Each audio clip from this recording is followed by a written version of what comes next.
โถปลาผีอันนี้แม่นเลยว้าวโถเจ้า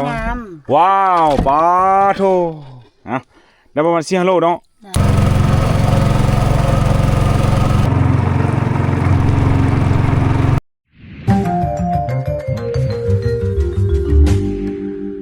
ตอนนี้เขายังอยู่ที่เขื่อนศิลานองทุกคนเลยอันนี้คือเขื่อนศิลานองทุกคนเลยนี่อันนี้คือบรรยากาศยามเช้าแล้วนี่วิวนี่ดีเลยทุกคนเลยมื้อนี้แดดมื้อนี้อันนั้นแม้นนะตีนผู้ตอนนั้นแม้นนะตอนที่ค่อยลงมาจากมือว่านนี่2 กิโลเมตรปลายได้ทุกคนเลยอันนั้นตีนผู้ตอนนั้นแม้นไฮก็เจ้าอยู่นะเขาก็ย่างมาพี่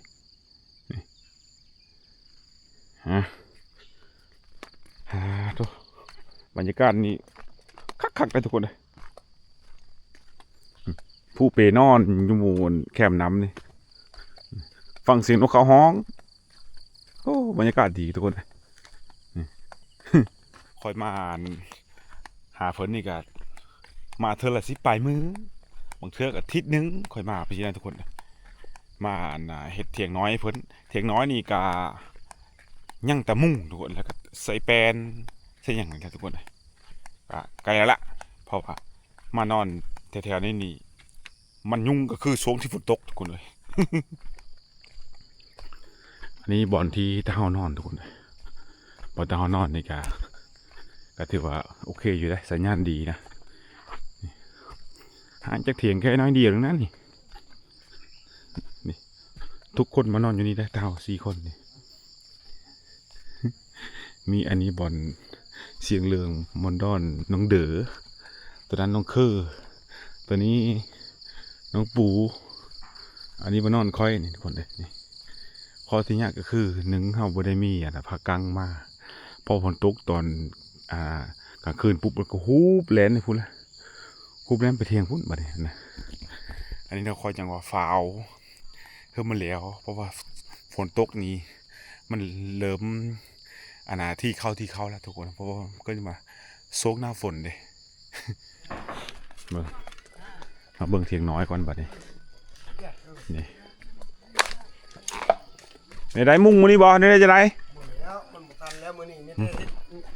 เฮ็ดจังเทิงก่อนบ่ประกอบโครงหางมันซื่อดิเริ่มตันแล้วทุกคนเฮ้ยทุกคนถือว่าโอเคอยู่นั่นนี่ทอนเมื่อคืนนั่นโหบ่จะลมพักมาแต่พุ่นน่ะย้ายมาพี่แม่นแหละพี่ย้ายไปพุ่นเมื่อคืนนั่นฝนตกเลยเนาะฝนตกห้ามถือว่าเฮาเฮ็ดเทิงๆก่อนมีแต่เฮามุ่งก่อนจังงั้นแล้วแต่งเทิงแม่แล้วตัวนี้มีแต่ทามุ่งมีทามุ่งแล้วนี่หมดเท่านั้นโอเคอยู่เนาะอันนี้เพียงกันนี่เนาะถือว่าไม้หมดทั้งหมดนี่ถ้าเฮาบ่กบเลยทุกคนเลยบ่กบเลยเฮาเสียเวลานี่ถูกปะถูกบ้ามันยังสิเก้งดอกนี่มันบ่มีคะแนนมันอยู่ได้เนาะมันบ่มีไผบ่มีไผได้เสี่ยวจักบ่กบโอ้เศร้าว่ะบ่กบบ่จ้ะนี่ระเบียงนี่ก็ถือว่าโอ้คักนะระเบียงนี่ก็ลืมอีกแล้วงด2 มื้อละข่าวเวียกไปหันไปนี่อะไรนะถือว่าแป้นนี่พ่อทุกคนนี่แป้นนี่แป้นไม่เปิดมาเลยได้ถือว่ามดทั้งเถียงนี่มีแต่ไม่เปิดมาเลยได้เสานี่ไม่แดงแล้วก็ทั้งส้นฮะมีดู2 ไม้ทุกคนเลยได้ก็เริ่มกล้าเข้าแล้วเนาะมื้อนี้บ่มีฝนนะมื้อนี้เด้อบ่จุเจ้าไอ้ก้อนคอยเบิ่งบรรยากาศอากาศบ่มีฝนเขาหายซักแล้วบ่แล้วยังบ่ทันแล้วเนาะตะค่อยแบบแล้วบ้านนี้ตะค่อยยังหลายอยู่เนาะจะคนเจ้าซักซะ4 คนโอ้ตะค่อย6 7 คนเลย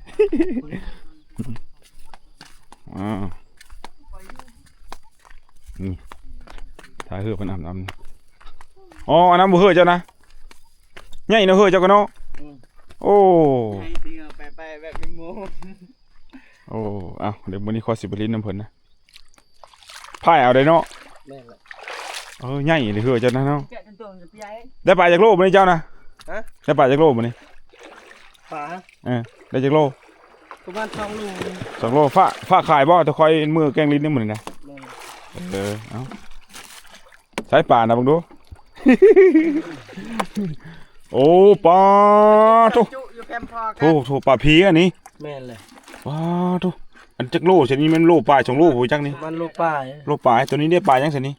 ปลา ปลาปากบ่ ปลา ปลาปากอันนี้ปลาตองขนาดนั้นทุเบิ่งจักโลเช่นนี้เบิ่งเด้อโอ้ได้ฮอด4 โลบ่ได้นี่ได้4-5 โลบ่ได้นี่ สาระปกัน เจ้าอันนั้นบ่ เนี่ย เจ้าสิฝากเมื่อขายบ่ฝากบ่ได้บ่ ฝากมื้อนี้ฝากนี่จ้ะ เอาไว้เฮือใหญ่เลย นี่ไว้เฮือใหญ่นี่แล้วค่อยเอาเฮือใหญ่มื้อเด้อมื้อนี้ทุกคนขอยอย่ามันล่มนะชงอันชงเพียงๆเด้เอา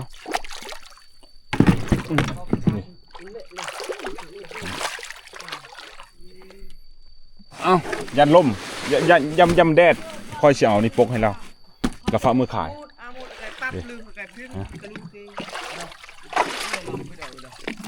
ฮึบเอา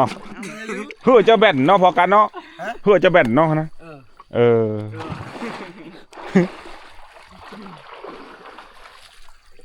เอาขึ้นมาวันนี้เย่จังนะมากินข้าวอยู่พี่บ่ แม่นไปรีดน้ำเหล้านะมาเที่ยงชุดโตลายเดินแล้วบ่ได้ไปรีดน้ำเหล้าค่อยเห็นกันเยอะผมบ่ได้ไปลิน บ่มีเวลาไปเล่นอากาศไปส่องเลยโอ้ย มื่นเฮือเด้ มื่นเจ้าเอาไม้ยังให้เธอนี่ มานี่ ไม้นี่ นั่งนะแล้วดอกนายตรอยก แม่นพุ่งบ่ไม้ก็พุ่งบ่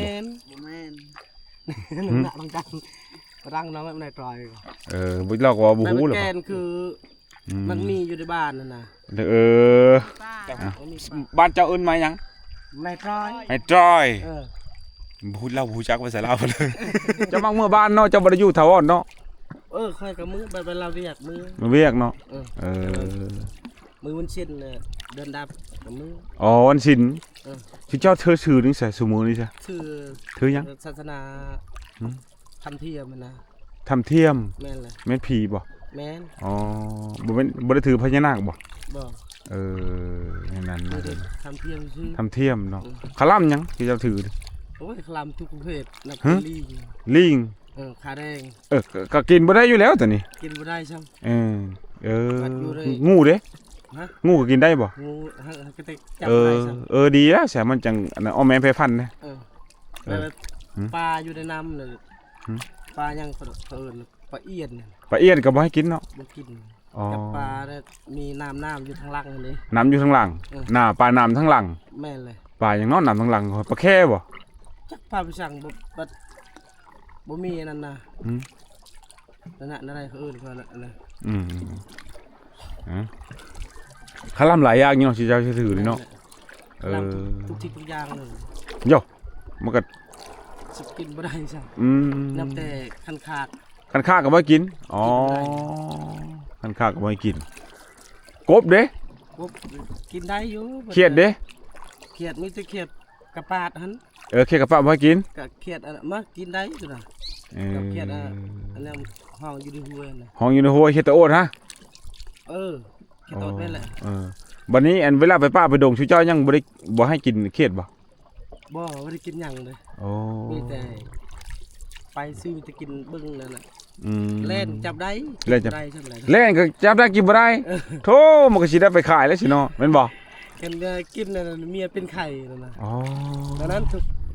อันนั้นการเสื้อถือของเรานี่คลับหลายอย่างอยู่นะแต่บางอันดีบอกก็ดีอยู่โอ้โหบ่เป็นหยังอันนี้เป็นความเชื่อของเพิ่นนะเพิ่นเสื้อถือมื้อได้มื้อบ้านใช่มั้ยนี่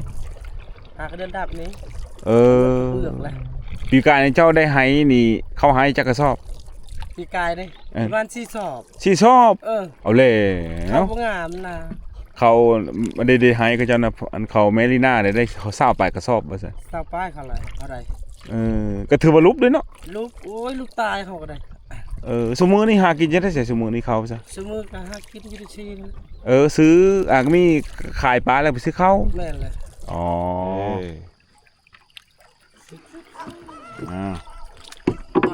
ตัวแกเลยเอ้ย อ้าว เราบ้าบ้านตัวดอก นี่โอ้มีหมาให้เจ้ากันเนาะหมาจักโต 3นี่แหละ 3โตปลาตัวอ๋ออันนี้คืออันมองเราทุกคนเลยนี่มองนี่จักมินเนาะนี่เนาะสงสัยมอง20มินอยู่นี่อันนี้คือสิเป็นมองอยู่เนาะมอง4มอง5นั่นตัวนี้นี่ได้จักแล้วนี่โอ้จักแล้วนี่ไซส์นี่รุ่นนี้เนาะจักเขียวนี่เนาะค่อยมีฮู้ประเทศเลยนะ ต้องได้ฟังดูเลยออนแกฟัง โรเมนบ่แม่น Honda นะจักแห้งนี่นะ4แห้งบ่ละ5แห้งหรือบ่6แห้ง จากนี้ อืม อันนี้เว้าภาษาลาวได้บ่ บ่ได้ บ่ได้เนาะโอ้เว้าบ่ได้เนาะฮะร้านบ่นี่ลูกนี่ ลูก ลูกบ่เนาะลูกไผ บ้านเรานี่ห่างจากนี้แค่ 4-5 หลักนี่นะแต่เฮาต้องไปตรงบ่นี่ครับตรงไปตรงนี่นี่ผู้นี่รถนี่บ้านนี่เป็นพี่น้องเดียวกับเขาครอบครัวของลีน่าพี่น้องเดียวกันมื้อนี้กินปลามื้อนี้เนาะปลาคือเอาไปกินน้อยแท้เมื่อตอนนี้มาปลานะ หมดทีนี้ โอ้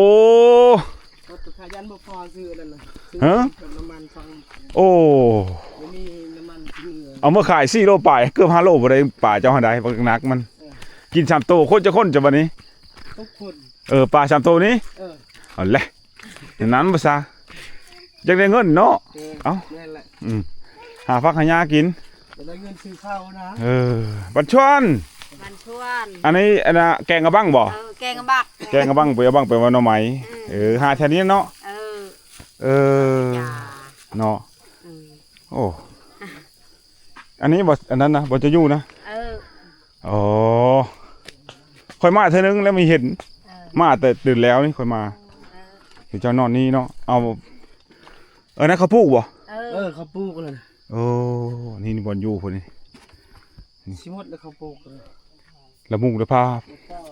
าตั้งบ้านเขาเอิ้นผ้าบัดนี่บ่โหได้ตัวนี้นะคันบ่ขาดลีลอนี่ขาดแล้วมันดนเลย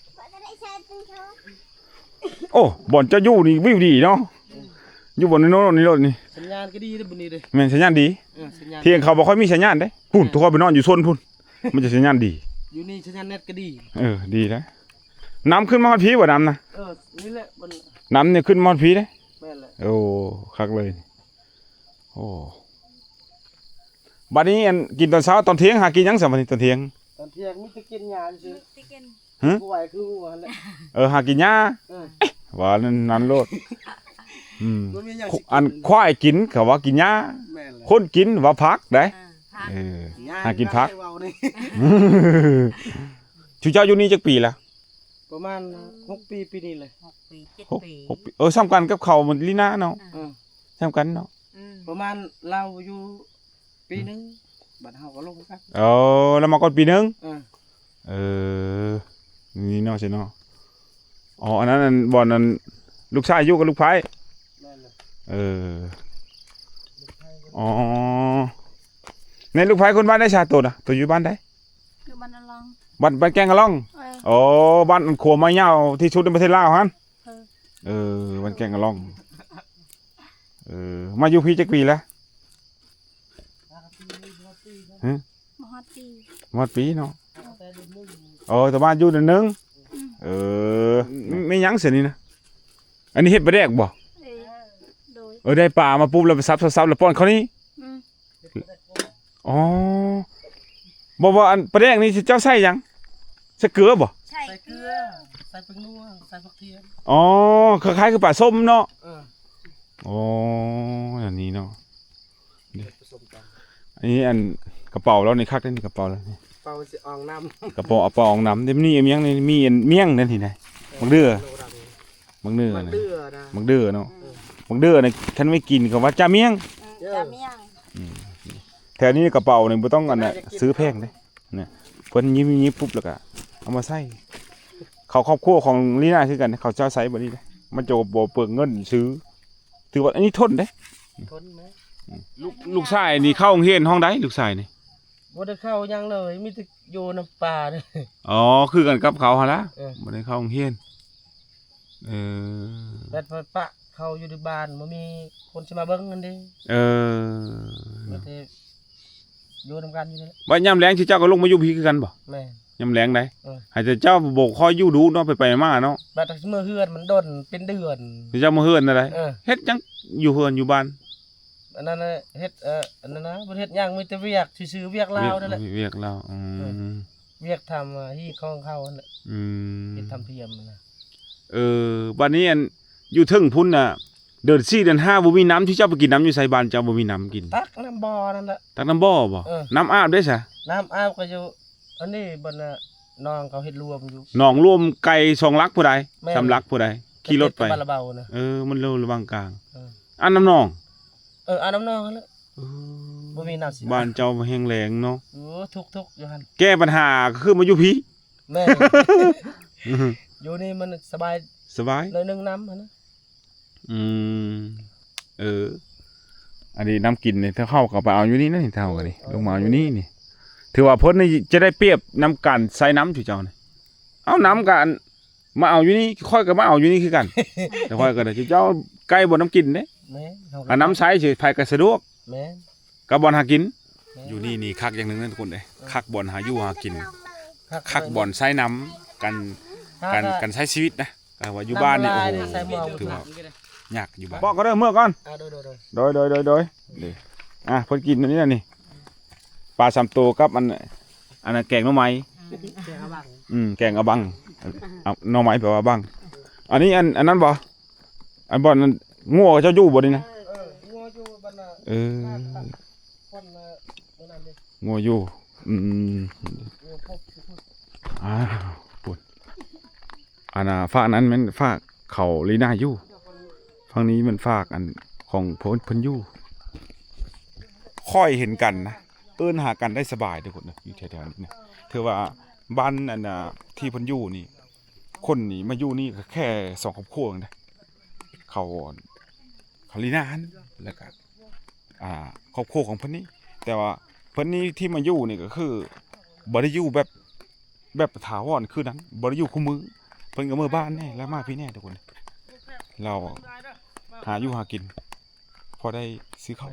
มองเจ้าจิกด่างมาลืมเลย พวกด่าง พกด่างเนาะ มีแต่ชาบีนั่นแหละ ส่งให้เจ้านั่งรถ อ่ะจ้ะ เด้อ ว่านี่ขอบใจนี่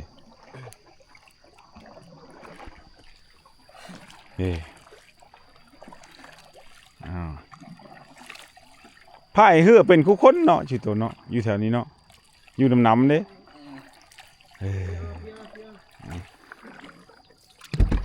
ไผ่เหือโอเป็นกับจีฮัดไผ่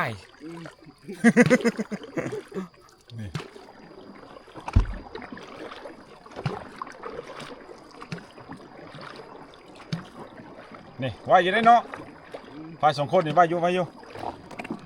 ส่วนวิถีชีวิตของเขาก็คือหาป่าทุกคนหาปลามาแล้วก็ขายปุ๊บแล้วก็ไม่ซื้อข้าวขั้นว่าอาศัยต้องไห้นี่ทุกคนแถวๆนี่ขั้นบริหลอดเนี่ยบ่ได้เข้าคือถามเราแล้วปีกายได้เข้า4 ซอบหมดปีแล้วก็บ่มีอีกหาปลามาเนี่ยทุกคนต้องมาหาของมือเลยในเมื่อปลาบ่ถึงม่องบ่ได้ขัดช่วงที่พายุเข้าใส่ม่องบ่ได้ก็บ่ได้เด้อาบน้ำทำเช้าบ่เด้ออาบน้ำเช้าเนาะตื่นสายเช้านี้ไอ้ตื่นก่อนเด้อเช้านี้นะเมื่อยซักเขาหายบ่เมื่อยซักเขาหาย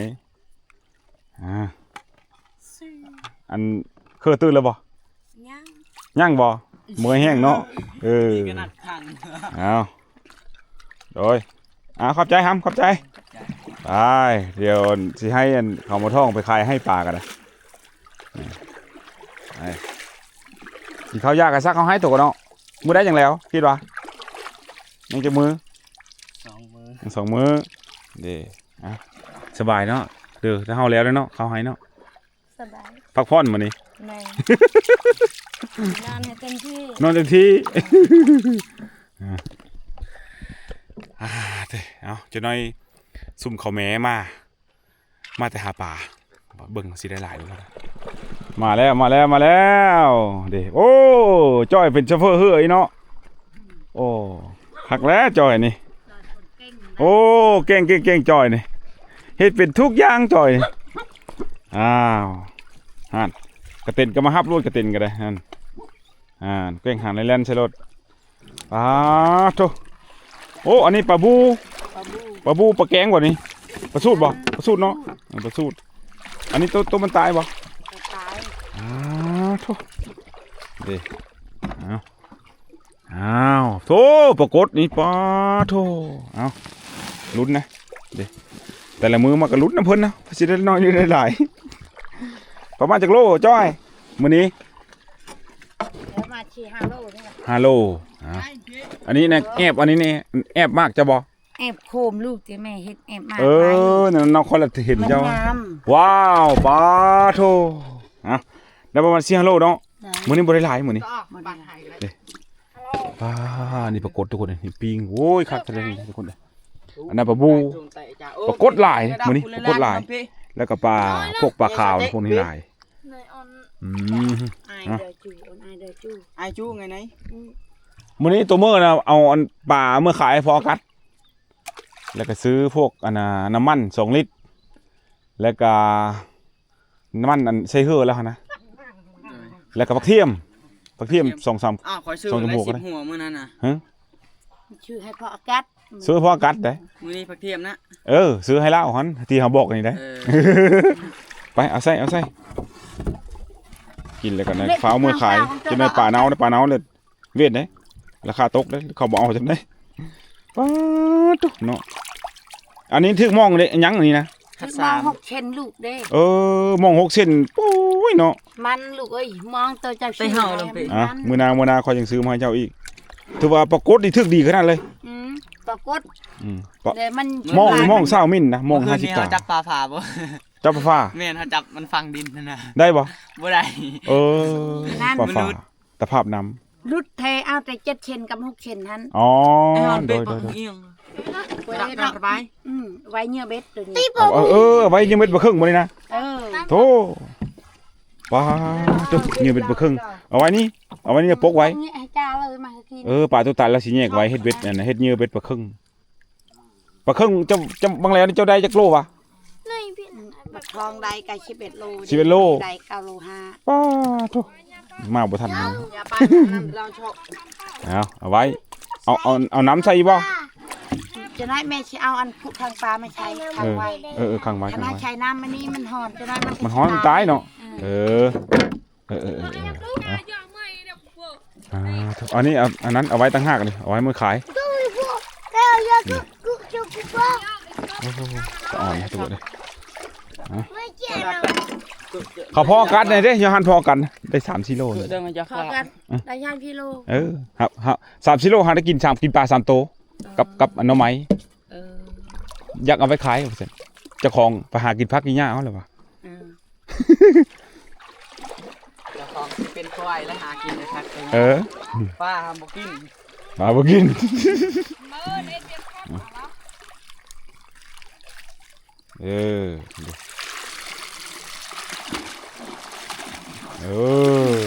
นี่สอนเนาะยังงามอยู่ป่านะ โอ้ยคนมีปลาเขาเป็นเนาะ สอนเบิ่งลืมได้จักโลนี่นะนี่นะได้จักโล ประมาณ5-6 โลเลย 6 โล6 โลสรุปในมื้อนี้ได้7 โลบ่อยู่หั่นก็ได้หลายเติบได้ ไม่ใส่ ที่เอาไว้เฮ็ดเหยื่อนะ ได้อยู่ประมาณโลนึง วันนี้ได้ประมาณ7 โลทุกคนแล้วปุ๊บแล้วก็พุทธะมือขาย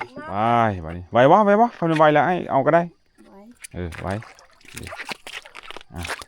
ดีพลัง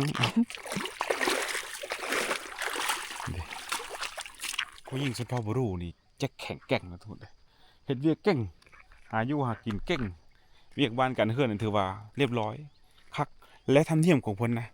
สุภาพบุรุษเลยผู้หญิงเลยไม่น้อยสิมือเฮือนผัวทุกคนเลยพ่อก็เลยถามเขาว่าถ้าพ่อเฮือนนั้นได้ซะถ้าเฮือนนั้น มีแต่ผู้หญิงผู้เดียวก็ต้องได้มือกันผัวบ่ก็มือว่าซั่นน่ะโอ้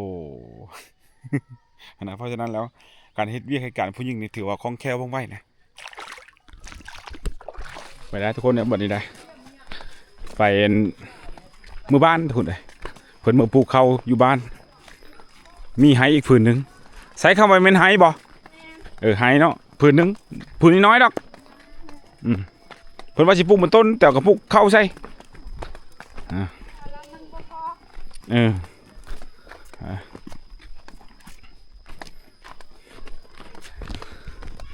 อันน่ะเถียงน้อยก็ปล่อยให้สร้างเพิ่นเฮ็ดนะประเทศแล้วจังได้ถ่ายเฮอทุกคนได้เบิ่งอีกทุกคนเลยคักเลยเฮอเฮานี่โอ้คักเลยนี่น้ำบ่เข้าไปได้น้ำเนาะโอเคอยู่นี่ เดี๋ยวเราการผู้กันแล้ว ก็คืออยู่ตรงไหนมือใคร ใส่น้ำมันเฮือนี่ thank you โอ้ตกใจหมดเลยเอาเด้อมาเลย เฮ้ยอาแยม เอิบ น้อยว่า เอาไม่พายมาให้นี่ อ้าวนี่รูดมือเองนะ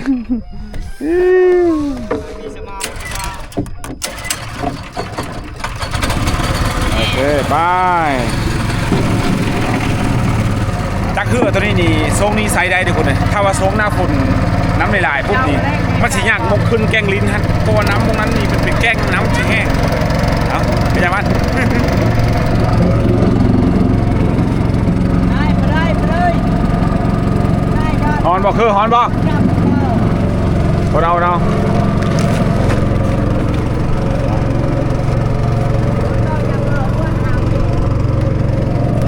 เอ้าปะบูนี่เอ้าบ่เชฟลงสิซะโอเคยังไม่ตาย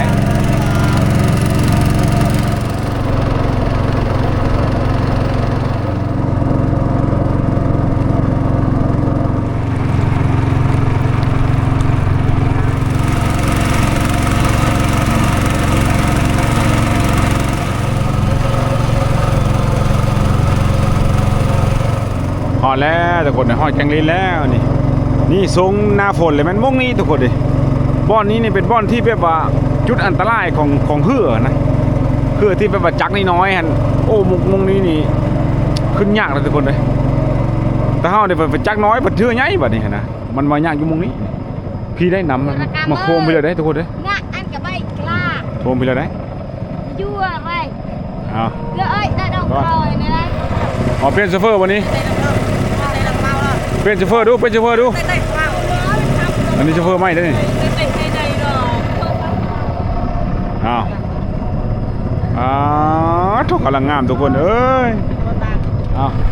เนี่ยเป็นโซเฟอร์ใหม่แล้ว เอาไปส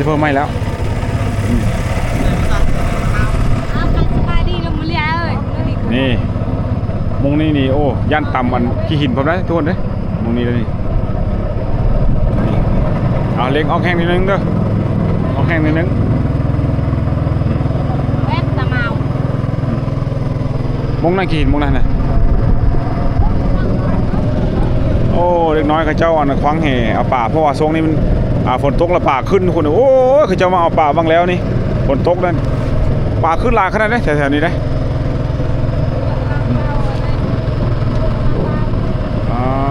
ทุกมันซ่อนเด้เนาะน้ำมันเฮือยังอยู่เนาะโอเคยังกะซื้อเพิ่มหรือว่าบ่ซื้อก็แล้วแต่ ใช่แล้ว การไปน้ำมันเฮือนี่น้ำมันเฮือสำคัญนะทุกคนเลยห้ามบริคาดผมไปนี่ก็ให้น้องมันซื้อนะ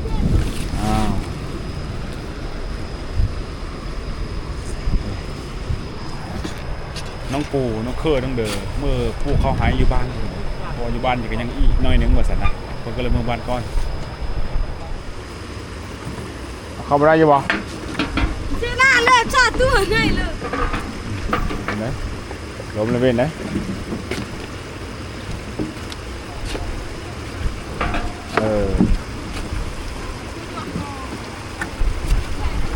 โอเค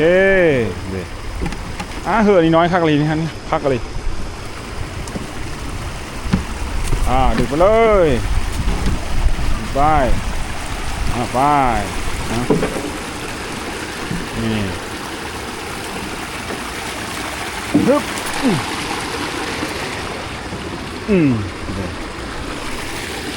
มาเลยเถื่อนี่ป้าวันนี้มาซื้อน้ำมันปุ๊บแล้วก็มาใส่ปุ๊บแล้วก็เมื่อเลยมาขายปลาก่อน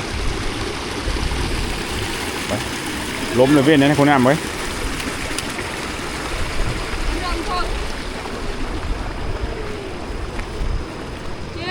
เดือนก่อนใช้ตัวโทษแกทุกคนเลยสอนเด้น่ะสอนตะน้ำนี่แล้วทุกคนเลย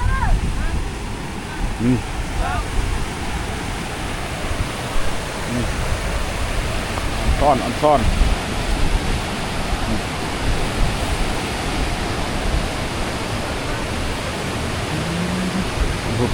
เล็กน้อยเขาก็เจ้ากับมาลินน้ำพุ่นนะส่งกลางคืนโดยทุกคนในป่ามันขึ้นแถวนี้นี่ฝนตกไม่ไหม้นะโอ้โหคำมันตกทรงคำบ่วันนี้นะโอ้ขนาดเลยทุกคนเลยป่าขึ้นนี่ทับเสี่ยวนะคุณนั้นกับมาคือสิแม่นมาแต่เสื้อม่องนะหาบม่องกับหาบป่า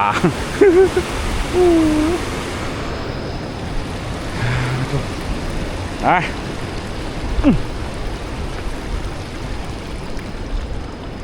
ฮึบ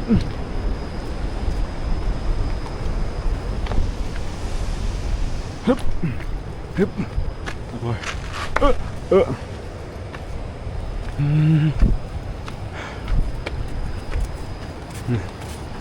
ฮึบดูฮึบ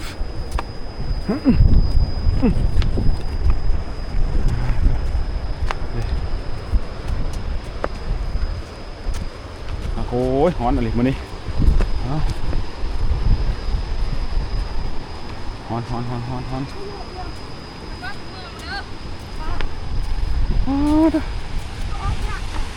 เด้วนเอ้ยอ่อนซ่อนเด้นะเลยไปพี่กันเด้ฮึบเอาพวกฮ้อนในปูเนาะโอ้พี่อะไรนี่ฮ้อนได้